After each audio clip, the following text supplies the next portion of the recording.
Good morning, Raptor Freaks. Lexi Odds here, and it's Sunday, and I'm on early because it's game day, and I like to get the paint early to get there ahead of the defense to get a high percentage shot. So yeah, we're doing a double preview today. We got double duty today. 2 o'clock tip off for 9:05, hosting the Long Island Nets in the second game of a 2-game series here in Mississauga, and then Toronto Raptors are across the Great Lakes over in Cleveland tonight at 7. They're going to be playing the Cavaliers that are 15-1. I think 15-1 or 16-1. They're 16-1. Yeah, it's interesting. The Cavs finally lost after 15-game winning streak. One of the greatest winning streaks to start a season ever, to the defending champion Boston Celtics last week. The Cavs have not played since Wednesday, which is weird. They did a back-to-back Tuesday and Wednesday, and they've been off for 3 days since. So they've had a lot of rest. But there are injuries, and let's go over them real quick right now. We'll start with our guys. Our injury list has been shrinking, guys, and it's going to shrink even more. I've seen the tea leaves, and the next person to return from injury is going to be Bruce Brown, guys. We're going to get Bruce Brown back. He was in a practice interview yesterday talking to the fans. He had a message for all of us saying, this is so interesting that he did this. He said, I heard what y'all were saying on social media about me. Like, it seemed like I wasn't that into being a Raptor. It seemed like I wasn't trying hard. Well, I want to tell all y'all, I was playing on one leg, and that wasn't the normal me. And I'm fully committed to the Raptors. I enjoy playing for this team. I like the guys that I play with. I like the coaching staff. I think that this franchise is a world-class franchise, and I really, really like being here. Man. In some ways, you've shown this, Bruce. You don't even have to say it because you proved it. You proved it when you came to the contract extension signings of Scotty Barnes and Emmanuel Quickley this summer. You proved it when you showed up to all the team functions and events this whole entire summertime. And, you've been a part of keeping that good unit intact because you have not been an aberration. Somebody who sat on the outside and watched while the Raptors franchise and players went and did stuff, and you're like, no, I'm sitting at home. What do I care? Masai's going to trade me anyway. No, you've done it, man. And in some ways, you've had the most roundabout way to getting in the hearts of Raptors fans, whether it's with cowboy hats, cowboy boots, whatever. But I'm excited because what he's told us is he's going to be healed soon. He's going to be moving real nice, and he's going to show us exactly what he can contribute to the Toronto Raptors winning. And I'm all about that. Bruce Brown, you go on and get healthy and come back out there. Darko's saying that he thinks that Bruce will be available sometime on this road trip. We got 4 games. We're in Cleveland today. We go to Detroit next. Then we go to New Orleans. And then we go to Miami for our 3rd in-season tournament game. So Bruce Brown will be back on one of those games. If you ask me, if you want my educated opinion, I've been pretty good about this lately.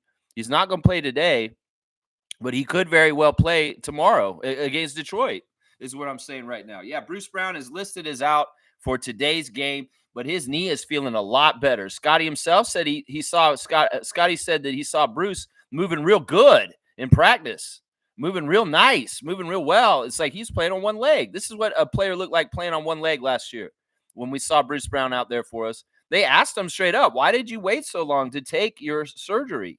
And he said, well, honestly, it wasn't a problem until I came back to training camp and it flared up. Of course, I would have taken it earlier and not missed the first part of the season if I realized it was still going to be a problem at this time. And part of it was last year, he continued to play on it, even though he probably shouldn't have, because he saw just how much we didn't have enough people to play in the second half of the season last year when Scotty and Jakob were out. So in some ways, Bruce was going against his own doctor's advice and playing for us on one leg in the end of the season last year. Well, I want to see Bruce Brown fully healthy and exactly what he will do to help the Toronto Raptors win games. I'm all about it, man. Bruce, you got a new fan in me.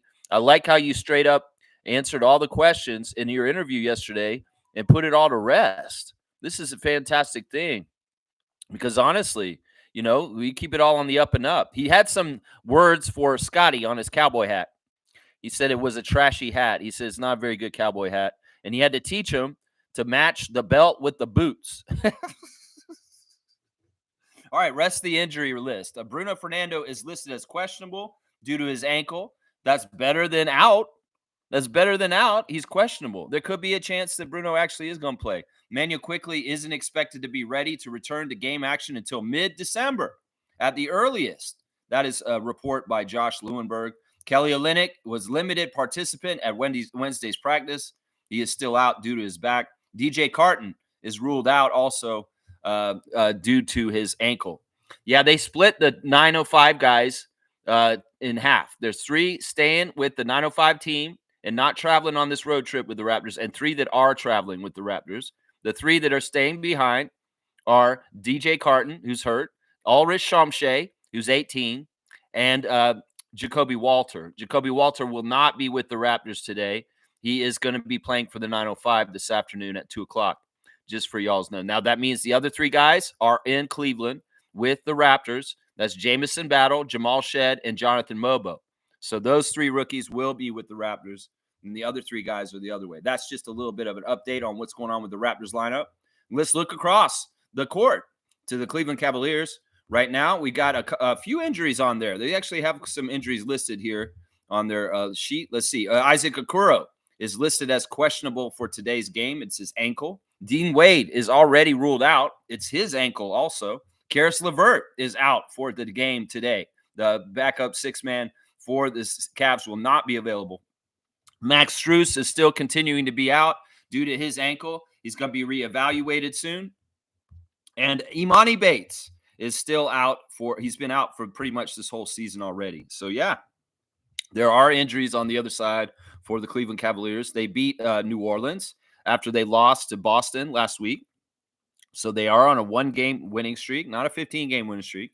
I will guess that their starting lineup will be their great backcourt of Darius Garland and Donovan Mitchell, with the front court of Jared Allen and Evan Mobley, with the starter of Georges Niang in the middle at the small forward. Other players on the Cavs team, we saw them in the home opener, and they blew us out. I think we're going to improve off that today, guys. I'm going to say that right now. Ty Jerome is on their bench. Also, Sam Merrill, Tristan Thompson, Jalen Tyson, Craig Porter Jr., and JT Thor kind of make up their lineup. So, yeah, injuries at small forward, pretty heavy for the Cavaliers. And, yeah, they have injuries, and we'll have to see. You know what? I want to see what happens today. In some ways, Jakob is revved up at this point, playing really excellent basketball. Let's see if he can be a better counterpoint to Jared Allen and Evan Mobley tonight, especially since Scott's back to have his back. You know, Jonathan Mobo, Scotty Barnes, Chris Boucher, get in the fray and help out the Big Yak on the boards against the Twin Towers of the Cavaliers today. And then on the other side, I want to see 45 Mitchell all over 45 Mitchell, because I feel like we could make Donovan have an off day. So let's get in there, Davion, and let's show him which D Mitchell that wears 45 can have the biggest impact on the game tonight, because I believe you could do that by just nullifying him.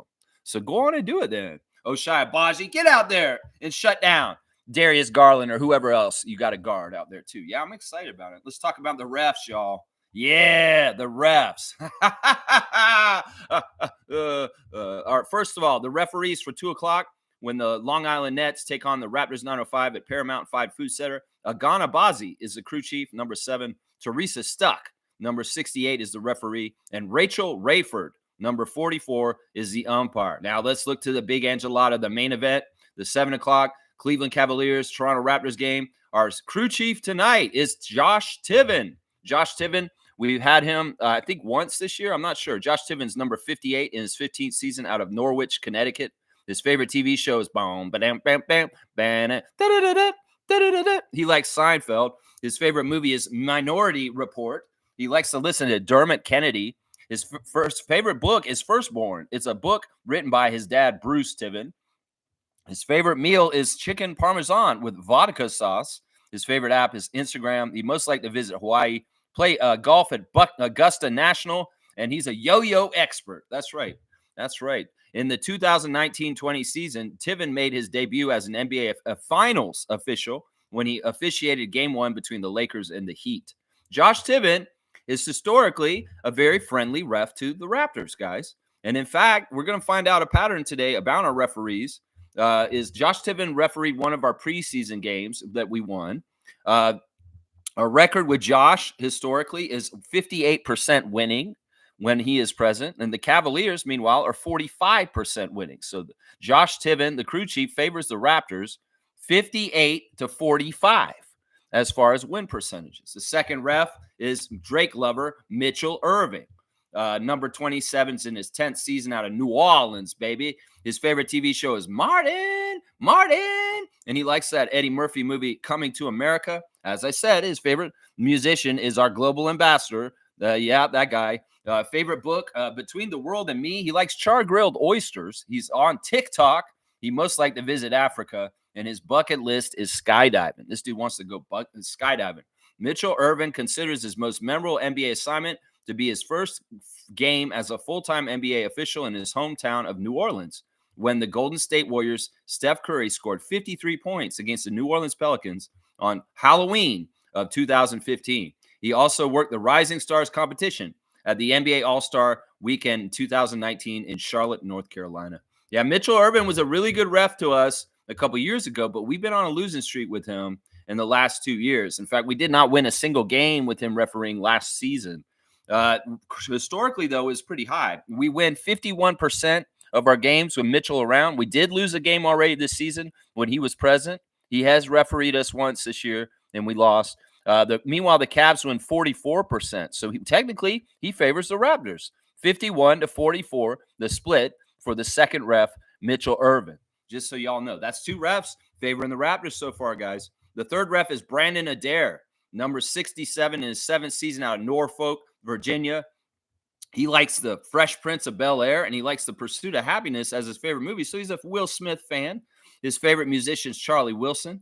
He likes to read David Baldacci books. His favorite meal is surf and turf. You know what that is? That's steak and lobster, my guy. That's right. Favorite app, Tripcase. He most like to visit Rome, and his bucket list is skydiving also. Maybe you and Mitchell should do it. Take the plunge, Brandon Adair. You and Mitchell Irvin should go skydiving. Just to go do it. Do it if you guys have it on there. Brandon Adair has 4 years of officiating experience in both the G League and the collegiate ranks, with stints in the Big South, Central Intercollegiate Athletic Association, and Old Dominion Athletic Conferences. He was also a high school ref in Virginia for 7 years. Brandon Adair is the nicest ref to the Raptors last night. We win 61% of our games when Brandon Adair is available in his 7 years. And meanwhile, the Cavs win 39%. So the widest split is with the third ref, and all three refs statistically favor the Raptors today, guys. 61-39 is the split with the third ref. That's right. This is a good ref crew, honestly. Josh Tiven's very fair and down the line. And, Mitchell Irvin, he's usually a pretty good ref. It's just we have not been winning when he's around. And I trust this ref crew. So this should be a very good ref crew tonight for the Raptors playing against the Cavaliers. We'll have a shot at beating them. Now, the excellence of the Cavs and how they've been rolling off wins so far this season is our biggest obstacle, honestly. They've been feeling real good. And Kenny Atkinson has got them rolling with their offense. And their defense has been pretty damn good, too. So we'll have to see what happens. The Raptors are infused with energy on a 2-game win streak. And in some ways, they're feeling the enthusiasm and the vibes from the return of Scotty Barnes. So we're going to have to see what happens. Something's going to have to give. And we're going to have to see if it's another L for the Cavaliers. Finally, maybe get a little redemption for home opener in Toronto, the beginning of the season, and the way that they trounced us. I want to see improvement from that. In some ways, that's what you do in an NBA season when you see the same team multiple times over the course of the year. You take the litmus test, and you check and see where you're at from where you were in the first game of the season. Maybe our team is advanced a little bit, even though we've lost a lot. Maybe we are going to handle the Cavaliers a little bit better. Also, we have to go to their house this time. So there is a little bit of that in their favor as far as home court advantage. But as I said, the referees are looking pretty nice today. And the Raptors should have a chance to get this one.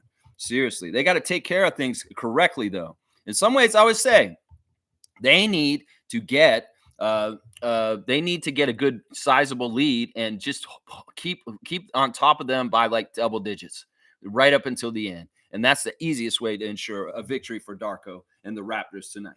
That's what I'm saying. All right, let's check out what the people are saying in the chat, and we'll do all the fun stuff we do, the classic card, the Instagram stories, all the other stuff. You guys have questions. There's a little bit of to do last night. Some things were happening last night. We'll talk about that. Trevor J saying, life has taught us that we're not always in control. Life is full of experiences, lessons, heartbreak, and pain, but it has also shown us love, beauty, possibility, and new beginnings. Embrace it all. It makes us who we are. And after every storm comes a clear sky. Boom goes that dynamite. Trevor J saying this on a snowy morning out here where I'm living. Yeah, there's a bunch of snow coming down right now. This is the first real snowfall of 2024 fall. And yeah, it's pretty. There's a lot of snow on the pine trees out here in the yard.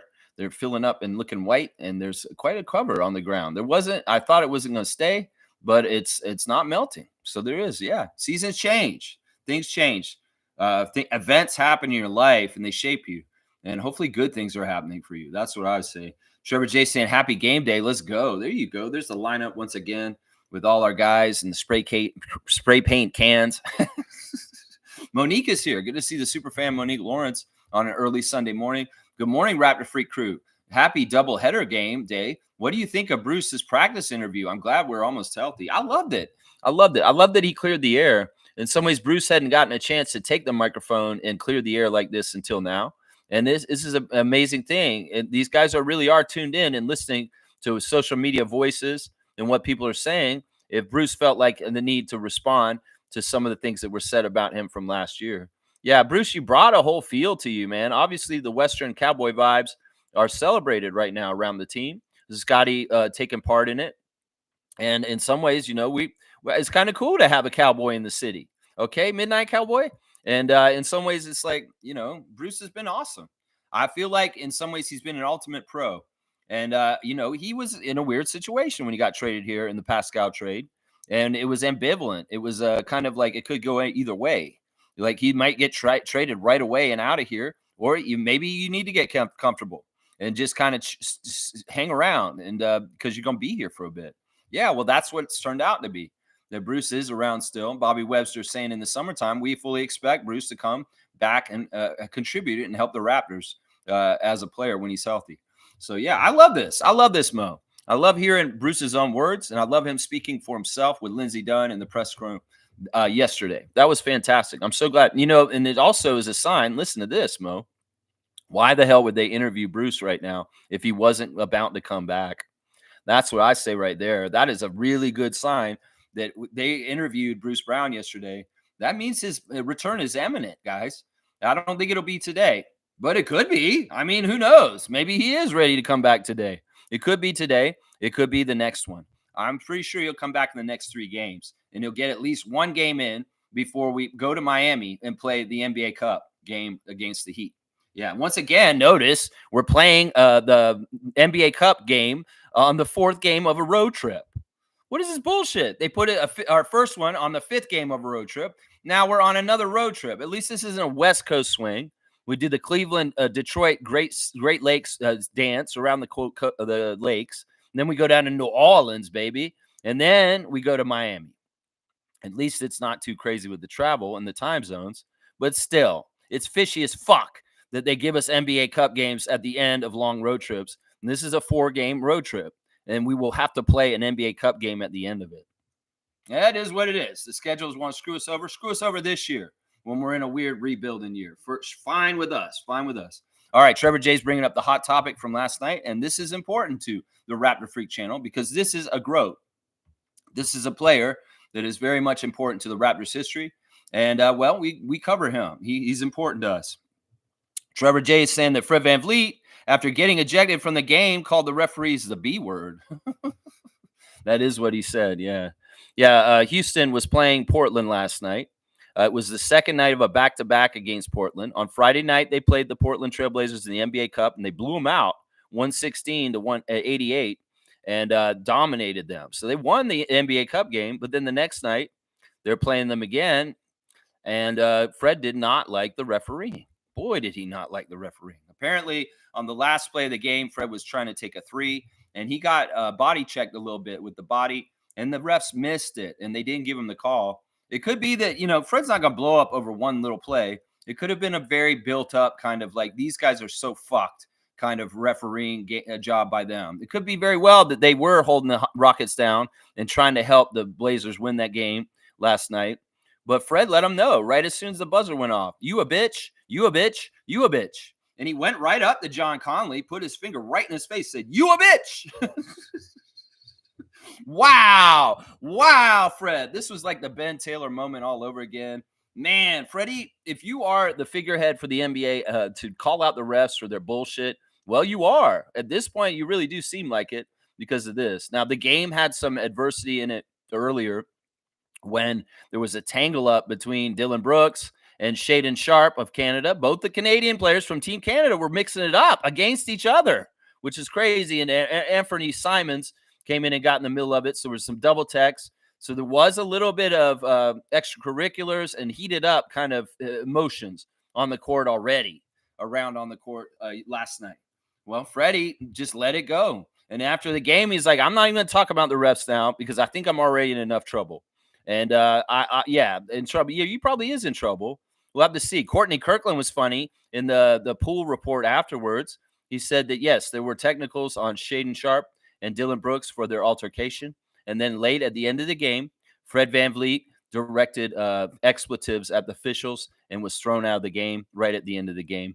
And, oh, okay, that's what he did. He directed expletives at the official. He said he pointed at them. He did not say that Fred made any contact with any of the refs. That would be a really big no-no. It looks like on the camera angle that he might have pushed John Conley in the face with this point, but he didn't. John Conley just moved his head, and he didn't touch him. So Courtney Kirkland would have said something about him making physical contact with the referee in the report after the game if he actually did. But, yeah, more power to Fred. Rockets fans are acting out of pocket and stupid this morning. They're saying trade Fred. They're all upset. Like, Fred is making us lose games. Fred is, you dumbasses. Fred VanVleet is the reason why y'all are winning games. You fucking idiots. And they want to get rid of him. Well, either way, Rockets fans, don't be such a sellout to Fred so easily. Stand by your guy because your dude is a badass. And I would be standing with him right now if he did the same damn shit in a Raptors jersey right now. So, yeah, don't sell out Fred because he's calling out the corrupt-ass refs in the NBA. Don't do that to him, Rockets fans. Have his back. Don't stab him in the back is what I'm saying right now. That's right. Yeah, Freddie, you're my guy, man. He's like, you a bitch. You a bitch. You a bitch. So good. That's my GOAT, man. That's my Fred right there. I love him, man. Jimmy saying this win would feel so good. I hope we get it. It's very possible. I'm going to tell you that right now. The vibes are strong with us. We're playing really well as a team. We're getting healthier. And also the team stuff is so good, like on defense and offense and stuff. We just got to be smart about attacking their defense. In the first game, we had a really hard time in the paint against Mobley and Allen. And in some ways, we're going to have to do some of the cool stuff we did in the last game against the Timberwolves with tricking the big man of Gobert and other guys, like with the backdoor cuts and the draw plays and those kind of stuff. We had a lot of good success in the last game against the Timberwolves on Thursday. We should try and mimic some of that success because in some ways, the Timberwolves are a similar team to the Cavaliers with their very large personnel at the 4 and the 5. So we'll have to see if we can mimic that success against the Cavs. Kenny Atkinson's done a great job. Kudos to him. Seriously, he's done a really good job with them right now. Really, really good. Jimmy Pope saying, I love to hear that from Bruce. I wanted to work here for him. He could really help the team. You know, he has a big chunk of our salary. And in some ways, we don't want it to be dormant and useless. We want him to come back, be healthy, and show up and earn that money. And in some ways, I think it sounds like he's ready to do it. And seriously, Scotty had a weird voice when he said, yeah, Bruce is moving real good. Like it's impressing him because it's a difference, a contrast from how he was moving last year. You know, Scotty has seen Bruce in practice and seen like gimpy leg. And, but now that he's healed, if he's ready to come back and he's actually 100% Bruce with both legs good to go, this could be a real difference. He could be a factor. You know, Darko said yesterday in his interview, Bruce Brown, he's a big fan of his. In fact, he's liked him for a couple years, and he's very happy to have him on the Raptors. It's not like Bruce is an odd man out, and that the coach doesn't really care about him. No, he likes his game. He's a big fan of Bruce Brown and what he does when he's healthy, and he's done in the past for other teams. So Darko wants to utilize the great usage of Bruce Brown now that he's healthy. And I'm all about that too, man. I'm all about that too. Trevor's saying Denver Nugget put the smackdown on the Lakers last night by 25. Yeah, that's a crazy game. They were down once again. For some reason, this is a matchup where the Nuggets just have the Lakers number. And it doesn't matter what level or whatever's going on. It could be the playoffs, first round. It could be the Western Conference Finals. It could be whenever. They're going to kick their ass. And Jokic is going to beat LeBron. I love that in some ways. We also saw Jokic do something that's never been done before in the history of the NBA, but he didn't make it successfully. He tried to do a full court tip in. Y'all understand what I'm saying? It may sound weird. He tried to do a full court tip in. They had a second to go on the clock, barely at all, and just enough time for a tip in, but they were all the way at the full court length. And that Nuggets tipped it, put the ball into Joker, and he had to basically punch it with his fist from the full court, and he tried to punch it so that it would go into the net. Oh, it was so weird, man. And I wish it had gone in. It would have been so cool to see. But yeah, for some reason, the Nuggets just kick the Lakers' ass. And when Michael Malone says they're a bitch, he means it. It's true. It's true. Fiercey's here. Good morning, fam, and happy game day. Let's show Cleveland we can beat them. This would be very illustrious and good. You know, we just played the Celtics, took them to overtime, and they had to cheat to win with a travel by Jason Tatum to win the game. And we went toe-to-toe to them, and they beat the Cavs. So why wouldn't it, in theory, mean that, you know, we could give the Cavs a real good run today? I hope that we catch them sleeping. I hope that we catch them kind of being lackadaisical because they're like, oh, look at the Raptors record. Look at our record. Yeah, we're going to beat their ass. I hope you do that. I really do. I hope you do that, Cleveland. Take us, underestimate us, and let us come and show you who we are. That's right. That's right. I love it. I love it. I love it. Nako's saying the missed call that Fred was mad about was kind of iffy on whether he got fouled, and Fred definitely pushed his man down when he shouldn't have. Well, you know what, Nako? We're watching just a couple of plays right at the end of the game, and I'm going to say this. Fred is a calm, cool, and collected individual. It doesn't take it takes a whole lot to get him to that mode where he was last night. So you can't just look at a series of 2 plays. I'll bet you that this thing started from the very beginning of the game, and that he saw the kind of bullshit that he saw from Ben Taylor in the past in the game last night, and he was just calling it out. So maybe he saw the injustices, and he felt like the whistle was very biased the whole entire game, and that right at the end of the game, he just lost it because he was just pissed off.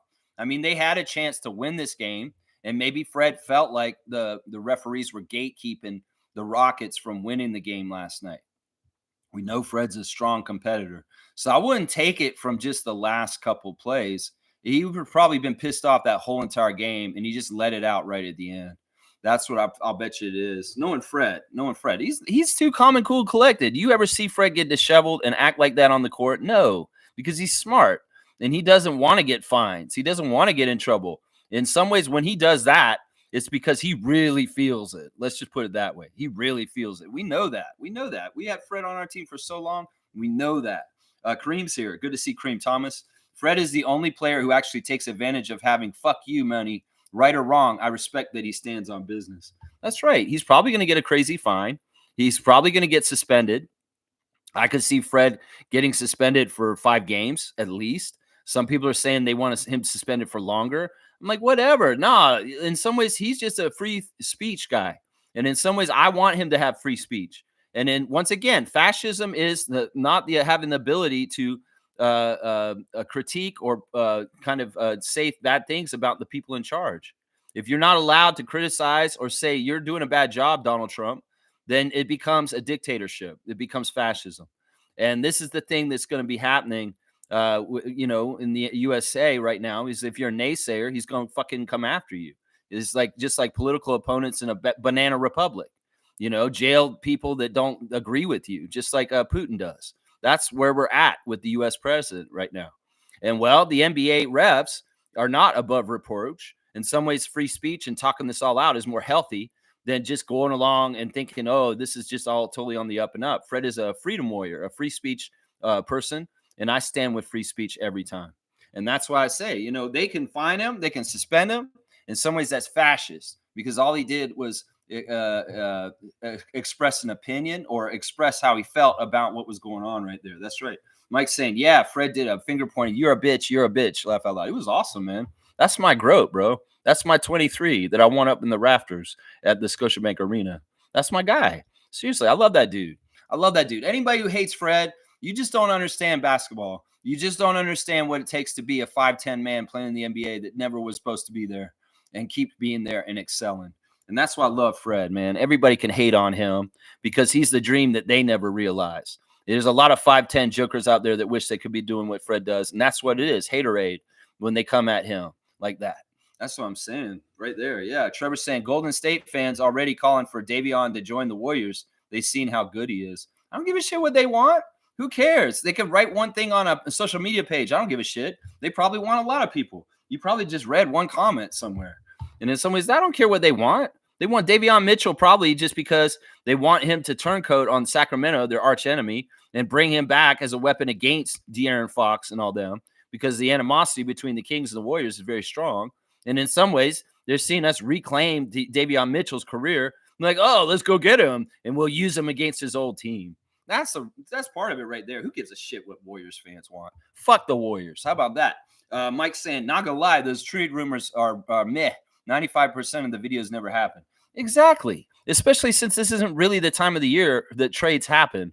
Once again, trade talk is stupid. We avoid it on this channel. Trade talk about our players, general NBA rumors like what Trevor just said. Who cares? It's just hot air. It's a waste of time as far as I'm concerned. That's right. Naka's saying the Warriors aren't going to offer anything worth it for Davion. I don't even care what they want. We got our crew. We're good. I'll let Bobby Webster cook and do his job on the beats and the times when he wants to. I'm not trying to tell Bobby Webster who to trade or get or even looking into a trades. I'm with my guys. I'm loyal to my team, unlike a lot of Raptors fans who like to put out trade proposals and talk about, well, what if we did this with RJ Barrett? What if we did this with Yak? Fuck you guys. I stand with my dudes. I'm not the general manager. I'm not telling them to trade people because I love my Raptors. And when they trade people, it's sad sometimes. And in some ways, I trust Bobby and Masai to do the job on the time in all this. It's all these other jackasses out there with their YouTube channels trying to tell Bobby and Masai how to do their job. That's not what happens on the Raptor Freak channel. No, it isn't. That's not what happens here. I let the front office do their job because I trust in them. I rely on Masai. That's right. I don't give a shit about what they want to do. I don't care what they want to do. All right, we're going to keep talking about speculative trades for the Warriors, guys. Come on now. Come on now. Trevor, why'd you even start this conversation?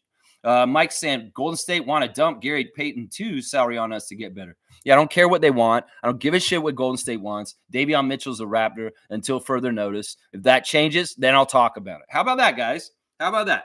That's the way I want to deal with this shit. If there's a trade, then we'll react to it and we'll talk about it then. Otherwise, I'm not speculating on bullshit that may never happen. That's the biggest waste of time in NBA content on social media. It's the biggest fucking waste of time. There's so many stupid channels making up stupid ass shit that is just not even realistic half the time.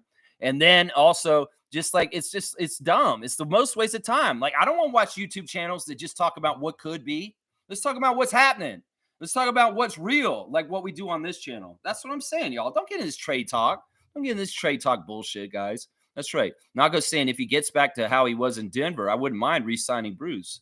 Well, that's part of it. In some ways, if Bruce Brown likes going to Casa Loma for Halloween costume party, if he likes going to Spain in the offseason with his team and training in Malaga, if he likes being on the camaraderie of this team, which is high vibes, well, he better play really well this year. So we reinvest with him and want to keep him around. In some ways, I still think his price tag's too high, but maybe he can change my mind on that because he goes above and beyond and shows a healthy Bruce Brown is able to contribute in these kind of ways at a high level. That's the only way I want him around because honestly, I feel like he's an overpriced player right now. And I don't want to re-sign him to something equal to what he's making right now if he's not earning it or productive in the way that I want. We'll have to see, though. But in some ways, he should be looking at that. He's an aspiring contract. And, if he really likes playing for Toronto, well, your audition is to play really well for us and make you invaluable so we can't say we want you to go anywhere else. That's what I say on that because he's still in danger as a trade piece. And that's the catch-22 for him, is that he could do really well, come back and be healthy and show that he's healthy again. And then all of a sudden we trade him because we can finally trade him because he's healthy and he's looking good. And other teams are very much after him. Now, he's somebody I'll trade speculate on because he's been trade speculated ever since he was traded here. And he should be trade speculated because in some ways that has been very open dialogue about this. And it's realistic. Some of the other stuff that people say with other players on our team is not realistic. And I think Davion Mitchell is another one. I think he's another one. Although he is on an expiring contract since we didn't extend him. So he could be a trade piece just in case. Who knows? But once again, I'm not speculating on this shit. It's not the season for it, first of all. And also, I hate this kind of content. That's right. Mike's saying NBA Cup is a setup to showcase new teams, I think. The way things were set up seems odd and fishy. Well, everything's set up to do certain things in certain ways. There's all kinds of hidden agendas and different kind of things. The NBA wants to write storylines. You know, their very favorite wish would be right now, Mike, is to finagle the Lakers to the finals against the Celtics for the championship this year. If they could get that finagled somehow, some way, if the Lakers can have AD healthy and they're playing well enough that they could somehow, some way find themselves in the finals against the Celtics, ooh, that'd be like a wet dream for the NBA and their stupid shit. Because the whole storyline is that now the Celtics have won more championships than the Lakers. That those two storied franchises of so many battles with each other. Well, they're battling with the Celtics to stop them getting their 19th. And the Celtics are trying to stop the Lakers from trying to even it out. Now, if Lex is talking about a scenario that Adam Silver's trying to write a script for, like WWE right now already, I'm sure he is. That's the crazy thing with this. But yeah, there's all kinds of fishy setup kind of shit around the NBA. Don't be surprised if that's the finals matchup that they're really going to try and set up. They always try to prop up LeBron and the Lakers to get further than they can. They give them a Mickey Mouse championship, literally in Mickey Mouse land. They give them a dumbass NBA Cup last year, just as a trophy, as a tribute to the great LeBron James. You know, it's bullshit. These are like goofy like championships that they've won while LeBron has been in the Lakers, and it's been with a lot of propping up and hand holding that the Lakers have had any success. Otherwise, they've been absolute shit and missed the playoffs. Then they've tried to handhold them and help them, and they still failed. That's how bad it is. That's why I will say that LeBron James is never, ever the same competitor and the same kind of NBA champion like Michael Jordan, because he's had so much help. LeBron has had so much help, and they have failed miserably most of the years he's been wearing that purple and gold in LA. They've failed miserably. Oh, my gosh. Stargate saying it's easy to blame the refs. They have to keep their jobs and feed their families. They're being instructed by their bosses to ref games a certain way. It's a tough position to be in. Yeah, the ref crew last night that Fred was mad at was Courtney Kirkland, the crew chief, John Butler, and John Conley. Now, John Butler and John Conley are younger refs, and they're kind of like 5 or 6 year refs at this point. And it could very well be that, Courtney Kirkland was the real bitch and the asshole in it, because he's the one who's in charge, and he can be like that. Courtney can be very manipulative. In some ways, he's on that scale of sliding into like Scott Foster kind of shit to me.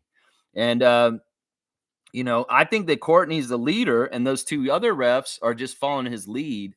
And Butler and Conley, they were probably, I don't know. I'd have to watch the game. These refs in times can be jerks. Like John Conley's been a jerk at times. John Butler can be dubious at times. But Courtney Kirkland, yeah, he's the ringleader. He's the ringleader right there. He's the ringleader. Yeah, I don't know. You may be right. In some ways, who has the power play here? Is it Scott Foster because he has all the dirt on the gambling with the referees and say, oh, you can't fire me, NBA. I know too much, and I'll bring us all down if you do. Or is it like that these guys are in the middle of it? They're making a certain amount of money. Maybe the organized crime is involved in it still. Maybe there's this and that. I mean, it could be very pressurized, and that they do have to do certain things and what they're told. That's why the Raptors have to go above and beyond and just make sure they win and don't let the referees control it as much as they can. If they're going to control it to an extent, but you can overpower it. You can get around it. You just have to be that damn good overall. That's what I'm saying right there. Yeah. Monique is saying, Trevor, Davion ain't going nowhere. This ain't news to me.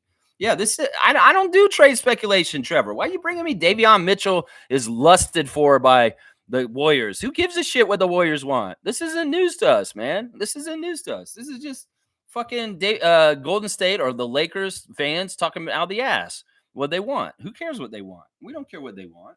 Stargate saying Raptors Digest and amateur hour sports just love to talk about imaginary fairy tale trades. I know. I don't get that. Why do you do this, Ben? Why do you just talk about fake ass shit?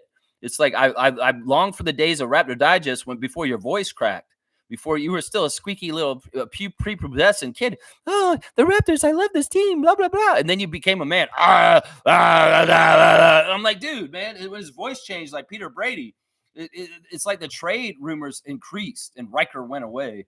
I was like, man, bring Riker back. At least when you're talking with Riker, it's like a back and forth between the two of you guys. And it's not so much just Ben talking his bullshit with trade speculation. Yeah, I don't watch them anymore. I stopped watching them. I really did. Kareem Thomas is saying, I purposely tell Raptors Digest to fuck off and stay with blasphemous rumors. Okay, Depeche Mode. I can't stand these blasphemous rumors. You know, it's like, what the fuck? Why do you guys do this? You know, seriously, do you want to devalue our guys? Do you want to show that you're not there, you know, having their backs? I mean, listen, Scotty knows that I care about him a lot. Hanging out with him on Twitch. You don't want to hear the Raptor Freak get up on Sunday morning and start trade speculating Scotty's ass out of Toronto. No, that's why I stand with my guys. I love my guys. I'm honorable to those guys. And I'm not the GM. So I'm not telling people they should be traded. No, and like y'all are. This should be traded. Jakob for this. And like, fuck selling out Jakob, man. Fuck selling out Jakob. He chose our team. He wants to be in Toronto. And maybe that makes me the homer and the ultimate like real one for the Toronto Raptors over these content creators who care more about clicks and subscriptions. But I'm just saying, I'm not going to fucking make up stupid ass trade ideas just to fucking, you know, what are you doing? You're bored. I do a fucking stream every single day and I manage not to orient my content around trade speculation. You try and do that, Raptors Digest. You try and do that amateur hour. You're not even making a stream or a piece of content as often as I am. And I manage not to do it. So why the fuck can't you guys make content without having to make trade speculation content? How about that? I give you that challenge. Raptors Digest, Amateur Hours, and all the other motherfucking channels like Luca Rosano and Gubstown Clink. You don't need to do trade speculation. You can find content to do it on. Just ask the Raptors Freak. 365 days a year. Yeah, for 3 years straight. Have not done a fucking trade speculation stream ever. Ever. That's right. Ever. That's right. That's right. Trevor's saying all my kids are here for Thanksgiving already. So we're all going to go to Raptors game on Friday. This is awesome. So he's going to be at the NBA Cup game at the end of our road trip in Miami. So Trevor J is going to take his family to a Thanksgiving game for an NBA Cup game, Miami Heat, Toronto Raptors, the fourth game of this road trip later this week. You go bring it. You bring that energy down to their arena. I don't even know what they're called anymore. They had some sort of controversy with the naming. Borrega Arena or something like that. I don't know what they're fucking called. But yeah, you go, Trevor J, to South Beach and support our guys and be our RFF on the site and bring your whole family. Get a loud cheering section. Yeah, I love you, Trevor. Thank you for doing this, supporting our guys on the road. That's what I love to hear. Nako saying, I'm watching the Rockets highlights. The defense that it looks like Fred is playing is scrappy and physical. I can believe it's hard to know how to call Fred. Listen, Freddie got 4 fouls in that game, and he was a little bit in foul trouble. It could very well be they did a weird thing to him like they did to us with him on our team at times where they gave him 2 fouls in the first 5 minutes of the game, and he had to sit out for big chunks of the game. I don't know where the ref manipulation is, Naka, without having watched that whole entire game. I'm not second-guessing Fred. Listen, you guys are trying to justify whether Fred was justified to do this. No, I go with my guy. I know he was justified in doing this. So, Naka, we don't need to be investigators and do an autopsy on whether Fred was justified to call every referee a bitch in his game last night. No, I stand with Fred. I blindly say Fred's in the right, and he probably was right for doing this. I don't give a shit. If he's like wrong for it, well, we'll apologize and say we were wrong about it. But I stand with Fred. I got loyalty like that. And I'm not second-guessing Fred calling 3 referees bitches last night. No, I stand with my guy and say, yeah, he's probably right. They were probably being bitches. Trevor's saying, so we're going to see that new part, the new court, Riley Court. Pat Riley. Okay, man, that's the new part, Riley Court. The new Pat Riley Court. Yeah, they're naming the court in Miami the Pat Riley Court. They're making a Pat Riley statue out in L.A. outside of the crypto arena. Yeah, there's a Blue Jay on the feeder. Yeah, it's just Pat Riley. They're celebrating him, and Pat Riley's getting up there. They want to give him his flowers while he can still get them. How about that? All right, let's see what's going on in the Instagram stories real quick, guys. Alright, Shamshay has posted that he is the youngest player and he is an absolute monster. That's what it's saying right there. GTV Hoops is saying that the youngest player in the NBA is an absolute monster. And Shamshay is aware of this because he's posted it on his Instagram. Davion Mitchell showing a green and a blue shoe. And there's Oscar the Grouch. I don't know. That's weird. Let's see. Also, here he is getting dapped from Kennedy Chandler when he made that basket the other day when the Raptors were at the 905 game. There he is with his guys, his squad. Scotty, Bruno, Davion, RJ, and Jakob sitting in the front row in Mississauga for that team. Apparently the first time ever a whole entire NBA team came and supported its affiliate team by sitting at courtside. And that's a big deal, honestly. I don't think any other team has had every single player from their team all show up like the Raptors did for them on Friday. Well, let's get a better result today, 905, and beat the Long Island Nets. You guys got to get some get back at AJ Lawson and Killian Hayes and stop messing around. Also, Davion's got Inky Johnson, motivational speaker, on his Instagram. Yuta has been going off on this Mako guy. He's been celebrating Mako for Japan left and right. He's just so happy. He's his friend. He's posted him like 3 days in a row. Jamal Shed posting some Texas Longhorns, something with the football team. I don't know what's going on in college. Scotty has reposted the court for our city edition. He's sharing the love for our court, just like we were doing yesterday. He decided to share love for the court, and he put it on his Instagram saying, "Court is so fire." So Scotty's a big fan of the Dunk logo court, and he's sharing the love for it, just like we did yesterday. Scotty's sharing the love for our city edition style in our jerseys and our court. I love to see that. That's right, Scotty. That's right. Maybe you will get to play on that court more often.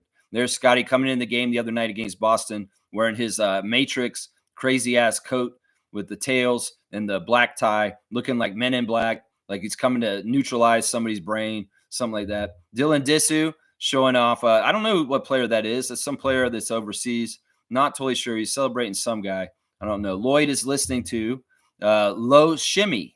So you guys want to check out some new music? Check out Low Shimmy. No Smoke. That's what Lloyd's bumping to right now. Norman Powell has got some attractive woman wearing the Grind shirt. He has Understand the Grind clothing, and he wants people to buy it. There's unloading a truck. I guess they're giving stuff for Thanksgiving out in L.A. So Norman's giving back the community. Yeah, Thanksgiving meals from Lincoln Hornets basketball, blessing the community, and Norman Powell. He's also shouting out his former coach on G League, Raptors 905, Jerry Stackhouse. Norman Powell saying that Jerry Stackhouse honestly doesn't get enough credit for how good he was. OG was nice. And of course, he has a affinity for Jerry because of their ties and their time in Mississauga on the 905 when he was his coach. That's right. And there's Norman walking down the street with the Understand the Grind gear on. Jamal McGlure is showing how Canadians are born, and it's a hockey player jumping out of the ice. Oh, that's so goofy. That's so goofy. No wonder they stereotype us. Jamison Battle's got a soccer team on blast. It's the Tottenham Spurs. I don't know why. He's a fan of that team in particular.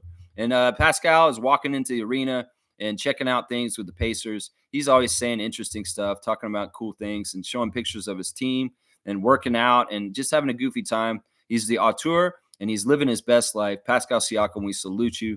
You're a badass. And, yeah, always love to see the insight of what's going on around you in your life, Pascal. And it's so good to see the highlights of you against Milwaukee and what you're doing against Giannis. There's the Instagram stories for you right now. Scotty likes the City Edition court. That is what they're saying right there. Yeah. All right, Trevor wants the classic card. And do that. Kareem saying every NBA player respected what Fred did with Scott Foster a couple years ago. It was with Ben Taylor because they don't have enough nuts to do so themselves. Once again, Fred isn't selfish. He's doing this for the players. Yeah. I mean, that's what Kareem was saying before is like this dude's got a big check now, $40 million a year, and he's taking financial hits to be kind of like a civil rights fighter. He's fighting for the civil rights of the players and against the refs. And maybe that's not the right analogy, but he's willing to pay financials to make a message that some guys just won't because they think about that in that way. It's like, oh, if I do this, I'm gonna get fined like this amount of money. I don't want to do that. And they're thinking about that. So in some ways, he is very like much a savior kind of guy who's doing something that other guys won't do.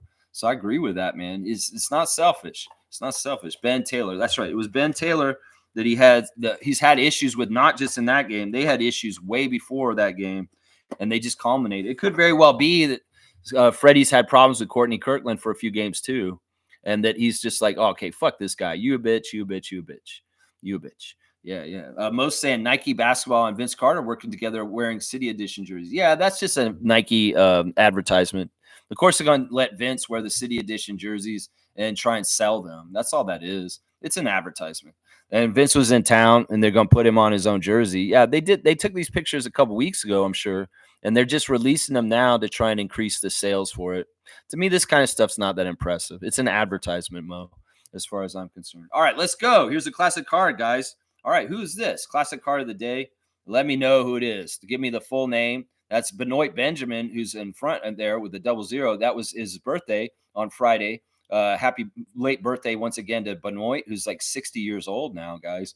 But yeah, Benoit Benjamin in the foreground. Who is that in the background? That is the card of it.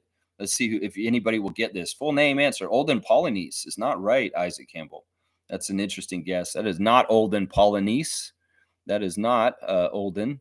Who is that? This guy's an old head, though. It's old school. Was Smooth Brown Man around? He might know this one. That's right. This guy's been on a few teams. I'm trying to remember the other team he played on was Denver, I believe. He was a Denver player for a while. So also Portland here. So if you can figure out who that is, you get the classic card points. And nobody gets this soon. It'll be a 200-point card. Steve Edwards. No, his last name isn't Edwards. There you go. Kareem knows. That's right. That's Wayne Cooper, guys. Wayne Cooper was a longtime vet in the 80s. Let's see. Oh, let me look at the back. You can look. See how long his career was already at this point? It's like in 1990, he was already at over 10-year pro. He started in 78. Golden State, Utah, Dallas, Portland, Denver, and Portland again. Yeah, he was on Denver the most. That's how I remember him. Yeah, he's a backup center, guys. He was a backup center. So, yeah, Wayne Cooper is the classic card of the day, and Kareem's going to get it today. So that's pretty good. We'll have to see how you guys line up on that as far as who's got the higher total. Smooth is the leader, but Kareem just got a little bit back by getting 200 for Wayne Cooper, the classic card of the day. All right, good job, guys. And that was classic. The dude was playing in the 70s. That's right. That's right. LaMarcus Aldridge. What? That is classic. Smooth's here. He's here. Yeah, it's all good. All right, let me see. What else did I want to talk about today? Let me make sure. Did Leo give us his life tip yet? Let's see if Leo's saying this morning. He said, when you count your blessings, you realize you're actually doing just fine. There you go. Yeah, I have so many blessings in my life. I appreciate them, and I try and count them all the time. And gratitude is something that I practice on an everyday basis. And I appreciate you, Leo Routens, the kid from Kiel, for your life tips. It's very, very awesome. You guys, get your comments in now while you can, because I'm going to be jumping off the air in a second. Let me do the wrap up. Maybe that's what we'll do real quick. And then if you guys have anything else you want to say real quick on top of it, we'll do that. All right. Once again, the injuries for today for the Raptors. Bruce Brown is listed as out for today, but I'm telling you, he's going to come back very soon. He's going to be returning to playing condition soon. Bruno Fernando is questionable with his ankle. Manu Quickly is out. He's not expected to play until mid-December. Kelly Olynyk is out. He was a limited participant in recent practice, though. And DJ Carton is out for both the 905 and the Raptors with his ankle. As far as diverting players, Jacoby Walter, Ora Shamshe, and DJ Carton are staying back with the 905. Meanwhile, the other three rookies, Jamison Battle, Jamal Shed, and Jonathan Mobo, are with the Toronto Raptors in Cleveland to play with the main squad. So that's a little bit of the diversion of those players. On the Cleveland side of things, there are injuries. Isaac Okoro is questionable for today. Dean Wade is out. Karis LeVert is out. Max Strus is out. And Imani Bates is out also. The three refs for today, first of all, for the 905 G League game, Agana Bazi, Teresa Stuck, and Rachel Rayford. Tip-off is at 2 o'clock. I asked people to join us in the YouTube chat, and we'll be palling around in there, RFF strong. in there with whoever else is in there, other content creators like the Basketball Rewind guys. Maybe Fuckface will be in there. Maybe Blake Murphy will show up for a second. We can talk to him too. For the Raptors game, this is the crew chief is Josh Tiven, Mitchell Irvin, and Brandon Adair are the other two refs. And all three of the refs statistically favor the Raptors over the Cavaliers today, guys. So we have a favorable ref crew. It's not a bad ref crew. I'm looking at it and I'm like, man, this is actually a really good ref crew for a possibility for us to win. If y'all have a fantasy team, set up your fantasy team because we don't have one more day to play this week. So if you want to try and win this week, you got to get it going right now. And yeah, do your best. I'm playing Peter Saborn right now, beating him 5-2 right now for this week. We'll see if that holds after today. Yeah, and that's about it, guys. There's no birthday today. Just in a dry spot of the year where there aren't any Raptor birthdays right now. That's right. Most giving me the W stream, W vibes. Go Raptors for life. Keep at it always, Lex. Raptor free crew strong forever. Let's keep climbing. That's right.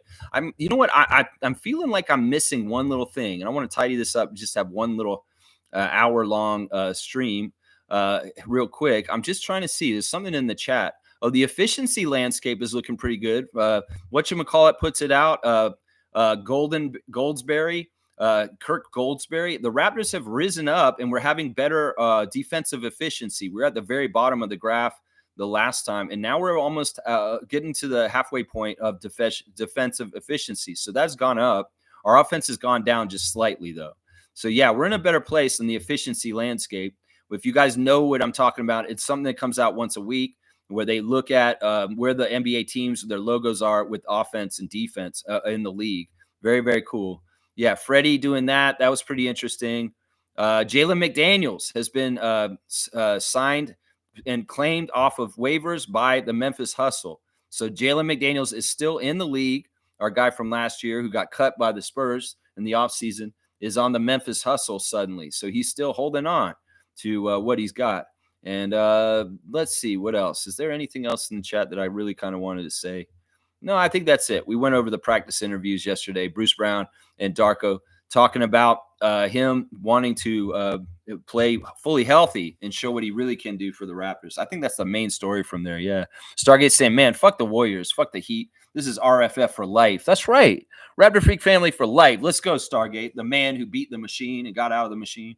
All right, y'all. Thanks for watching me. A real tight preview show for both games. Just real quick. Hopefully you got all the information you need for enjoying the two games today. 2:00. I'll see you in the YouTube chat for the Long Island Nets versus the Raptors 905. Hopefully we can win this game and get back on the winning side of things. It's been a little while, Andrew Jones. And then tonight, 7:00, of course, the main enchilada. The Raptors visiting the Cleveland Cavaliers and hopefully putting their second L on their loss column for the season, just like the Celtics did last week. Yeah, let's get this. In some ways, the statistical odds are that we should win tonight because the Cavs have won so much, they're due for some losing. How about that? How about that? All right, let's go, Raptors. I'll be back with the reaction stream tomorrow morning, Monday morning, 9:30 a.m., reacting to both these games that we're going to watch today. I love you guys. Get out there and touch grass, even if there's snow on top of it, and Raptorize your day like Nat Bhatia would. Let's go, Raptors. Raptors 905 and WNBA Toronto. Team Canada basketball. Let's go, Raptors.